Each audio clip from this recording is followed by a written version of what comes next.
म्हणजे नागपूरमध्ये 16 लाखांपासून ते अगदी 22 लाखांपर्यंतच्या खर्चाचे पर्याय उपलब्ध आहेत आणि अनेक ठिकाणी सक्सेस रेट्स पण चांगले आहेत.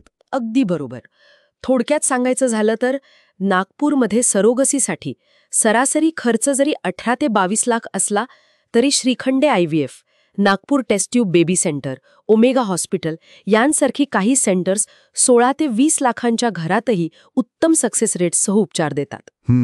आणि या सगळ्या माहितीमधून एक विचार करण्यासारखा मुद्दा खरंच पुढे येतो. कोणता? जेव्हा आपण बघतो की वेगवेगळ्या सेंटर्समध्ये खर्चात थोडा फरक आहे पण सक्सेस रेट्स बऱ्यापैकी सारखेच आहेत आणि श्रीखंडे IVF सारखी काही सेंटर्स नैतिक मूल्य आणि वैयक्तिक काळजी यावर जास्त भर देतात, तेव्हा हा प्रश्न उरतोच की अशा अत्यंत वैयक्तिक आणि भावनिक निर्णयामध्ये फक्त आर्थिक गणितं न बघता विश्वास, पारदर्शकता आणि मिळणारी भावनिक साथ यांसारख्या घटकांना किती महत्त्व द्यायला हवं, हा एक विचार करण्यासारखा मुद्दा आहे नक्कीच.